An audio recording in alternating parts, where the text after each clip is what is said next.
I'd known about Fortnite forever. Everyone had. I just never played it. Didn't care to.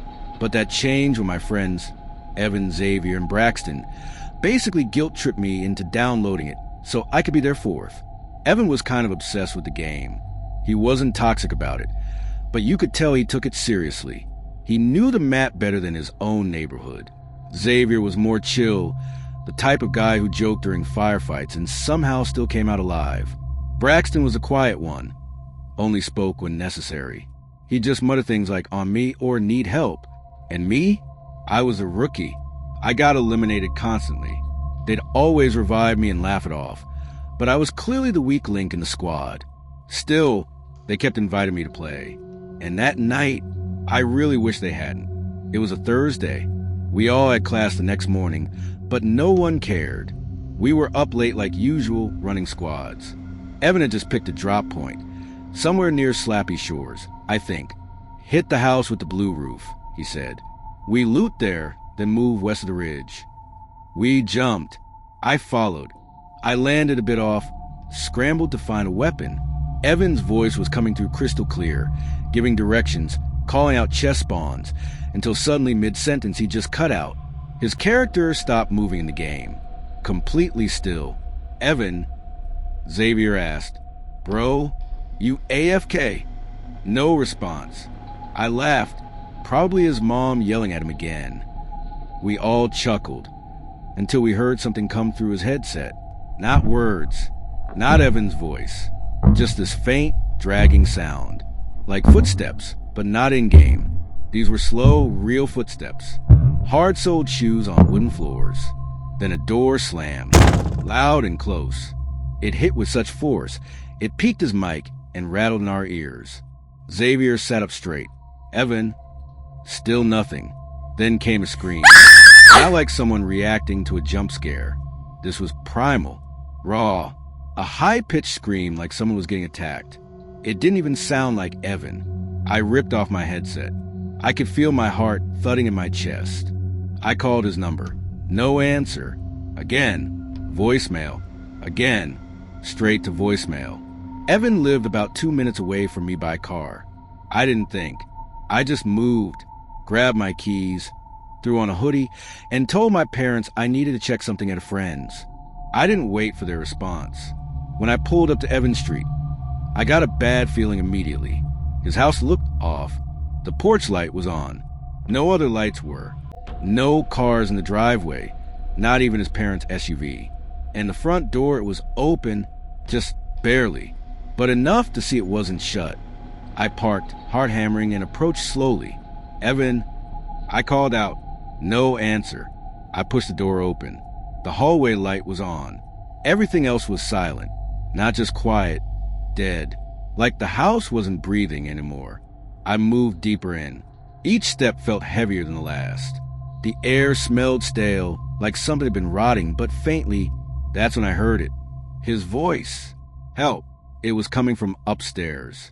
I ran, no hesitation, up the steps 2 at a time. I turned into his room and found him curled up under his loft bed. His face was pale, drenched in sweat. His eyes locked on me and he whispered, "He's still in here." "What?" I crouched down. "Who?" He pointed under the bed, lips trembling. I saw his arm. I swear to God, he was right there. My skin went cold. I hesitated, then got down and looked, and I saw it. A pale, adult arm tucked against the wall, half hidden in shadow. The sleeve was dirty, brown or gray, and the fingers were curled like they'd gone stiff. I froze. My breath caught.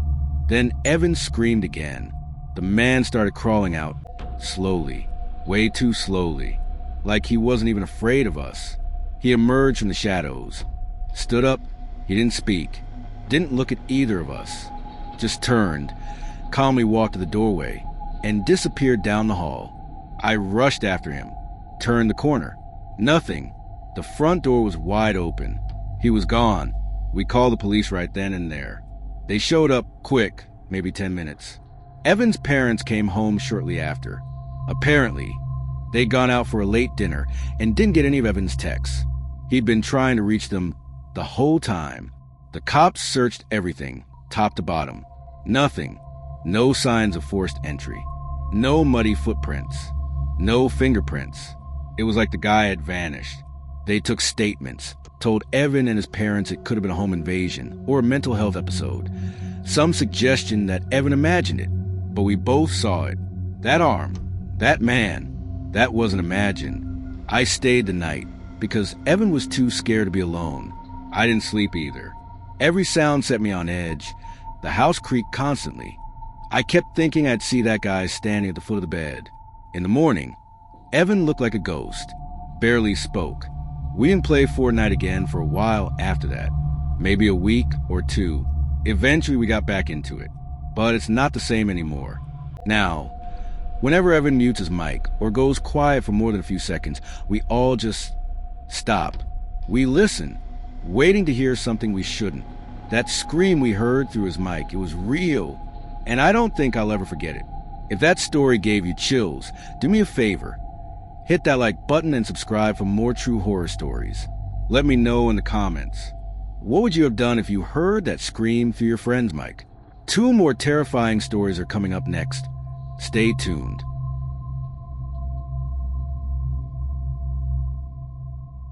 Once I got better at Fortnite, I started playing duos with random people.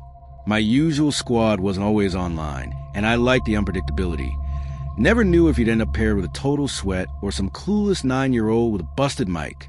One night, after a decent warm-up, I got matched with a guy named Bob Rocket 16cc. Yeah, that was literally his name, random capital letters and numbers crammed at the end. I almost backed out on sight, but then he dropped a ping, move with confidence, and before I could bail, we were already gliding down into the game. To my surprise, he was actually polite. Like weirdly polite. He didn't have a mic on at first, but he used the in-game emotes to point, shield me, and even dropped ammo when I ran out. After we clutched a win, he sent me a friend request with a message. Nice play. Want to run it again? I said sure. This time, when we loaded in, he had voice chat turned on. I didn't. My headset had a busted mic, so all I could do was listen. At first, he sounded normal. Calm. Giving call-outs like a seasoned player. Enemy south, low shield, get behind the truck, that kind of thing. But as the match progressed, he started sounding agitated. Why aren't you talking? He asked. I didn't respond because I couldn't. Turn your mic on, he said again, sharper this time. I tried to ping, I can't. But he ignored it. Then he muttered, stopped being a little, and cut himself off. His voice had a tightness now. Angry. We ended up winning again, but it wasn't fun anymore. I was just ready to back out and call it a night. That's when it got weird. As the Victory Royale screen flashed, I heard him say something to the mic, something that made my blood turn cold. He said my full name, first and last. I froze. There was absolutely no way he could have known that. I had never spoken to him. I hadn't typed my name anywhere. My gamer tag was just a random alias. Nothing close to my real identity. He said it again, slower this time, like he was testing it. Then he laughed. I didn't say a word. I didn't even close the game normally. I ripped the power cord out of the console. My room went dark. Just me and the quiet hum of my fan. My heart was pounding so hard I could feel it in my throat. I immediately texted my group chat. Yo, some guy on Fortnite just said my full name. I didn't tell him anything. WTF. Braxton replied with a laughing emoji. Xavier just typed creep LOL. Nobody took it seriously. Then, 10 minutes later, I got a message, not in game, on my actual phone, from an unknown number. It read, "Hi, my full name." Smiley face. I stared at the screen, stunned. I didn't respond right away. I wanted to believe it was one of my friends messing with me. Maybe they got someone to prank me. But then another message came in. Is this your address? What followed was my actual address. Not just the street, but the apartment number. I panicked. I didn't know what to do. I texted back. No, that's wrong. It was a dumb response. I don't know why I said that. Maybe part of me thought if I denied it, they'd leave me alone. They didn't respond. No typing bubbles. Nothing. Just silence. I showed the messages to my dad. He shrugged it off. Probably just a scammer. Blocked the number. I did, but it didn't help me sleep. That night, I tried to push it out of my mind.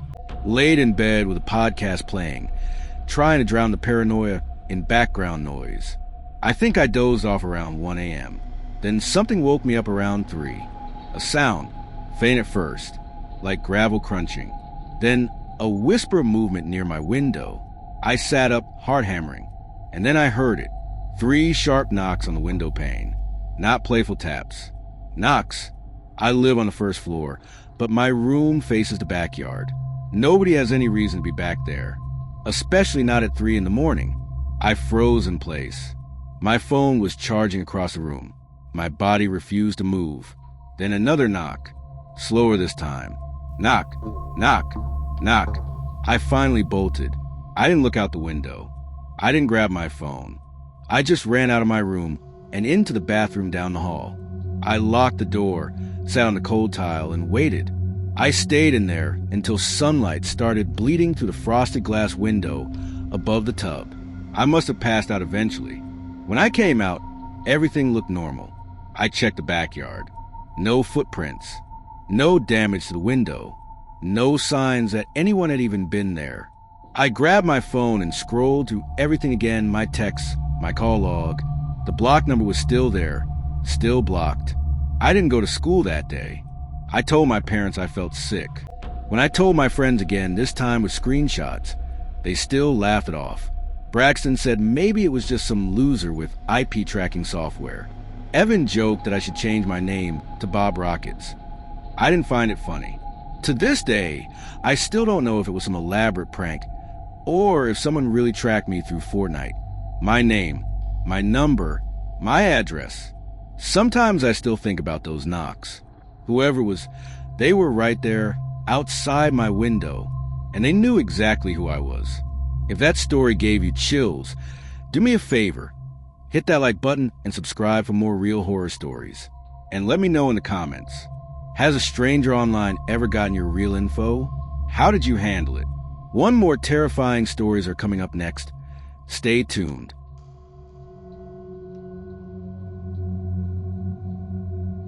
This last one hit me hardest because it didn't happen to me directly. It happened to my son, Chris. Chris is 10. Like most kids his age, he's obsessed with Fortnite. He talked about skins, dances, emotes, all things I barely understand. At first, I didn't think much of it. I figured it was harmless entertainment. He's a smart kid, polite, mostly quiet, not the kind to cause trouble. But one night changed everything I thought I knew about online games and who might be hiding behind those innocent voices. It was a Friday night in October. I remember because the air was chilly and the house already smelled like cinnamon candles and firewood. I had just finished dinner and was cleaning up when I realized Chris had been in his room for almost 4 hours. Not a single bathroom break, not even a snack run, which for him was unheard of. I walked upstairs, knocked once on his door, and cracked it open. He was sitting cross-legged on his bed, headset on, staring at the screen. Chris, I called. Enough at night? Go outside. Or read. Something. He didn't even look away from the screen.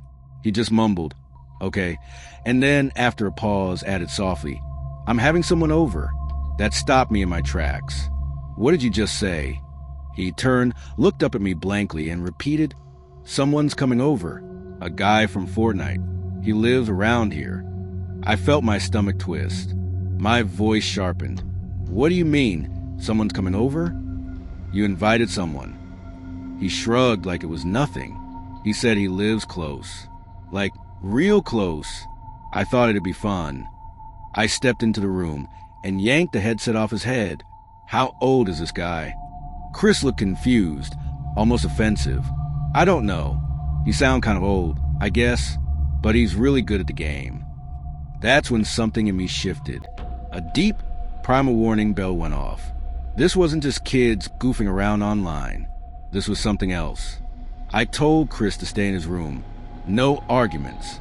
Then I went through the entire house, locking every door and window. I even checked the basement bulkhead. something I hadn't done in months. Then I flipped on all the outdoor lights, front porch, side yard, backyard floodlights. Every switch. I kept circling the house, peeking out the blinds, trying to convince myself it was all just a misunderstanding. That Chris was exaggerating. That maybe this guy was just a fellow 10-year-old bluffing about living nearby. But 5 minutes later, a car pulled up into our driveway. No headlights, no sound, just the crunch of gravel under tires. I froze. It was a black sedan, tinted windows. The engine idled for a moment, then cut off. The driver's side door opened, and a man stepped out. Tall, heavy set, with something in his hand. Maybe a phone, maybe something else. I couldn't tell. He walked up to the front porch like he belonged there. Calm, purposeful. And then he rang the doorbell. 3 slow presses. I ducked beneath the window. My heart was pounding so hard it made my chest ache. Every instinct in me screamed, "Do not open that door." After maybe 30 seconds of silence, he rang it again, then started pounding on the wood with his fist. "Open up," he called. The voice wasn't loud, but it was sharp. It had the same tone a teacher uses when a student is lying. I didn't move. I didn't make a sound. A moment later, I heard the crunch of leaves on the side of the house. He was walking around. I rushed into the kitchen just in time to hear the back door rattle. The knob twisted violently. I had locked it, thank God, but the way it shook in the frame made it clear he wasn't just checking. He was testing, seeing if anything would give. I turned off all the lights in the kitchen, crouched low, and edged toward the blinds that looked out into the backyard. That's when I saw him, his face pressed up against the glass. We locked eyes for a second. His expression was wrong. Not angry, not curious, just empty. He didn't say a word, just turned and walked calmly back to his car. I thought he might leave. Instead, he sat in the driver's seat with the door open, staring at the house. That's when I screamed. Just one word. "I'm calling the cops." He didn't hesitate. He slammed the door, started the car, and tore out of the driveway so fast he left tire marks. I stood there, shaking. Every light in the house still off. I couldn't move for a full minute. Eventually, I ran to Chris's room. He was sitting on the floor, wide-eyed, headset unplugged. I grounded him for 2 weeks, blocked his ability to talk to anyone online, parental controls, everything. I wanted to throw the console out, but I didn't. I didn't want to seem irrational, but inside I was terrified. Later that night, I sat with Chris and asked again what he knew about the man, the username, the conversation. He told me the guy's username was BigChris_X99, and that he'd started following him randomly during duos. They played well together, and the man kept saying things like, "We make a great team, and you remind me of my little cousin." Chris said he mentioned in passing what state we were in. Nothing else. No school name, no last name. Nothing I thought could be used to track us.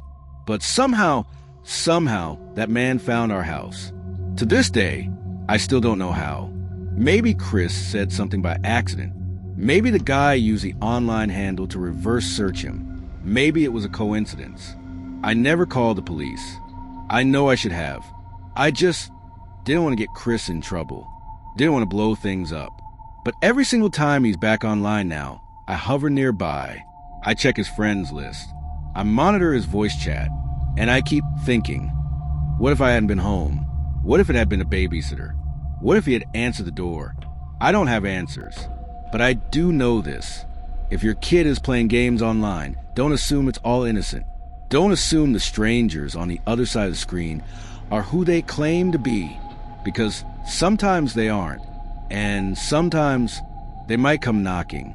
If this story creeped you out, do me a favor. Hit that like button and subscribe for more real horror stories.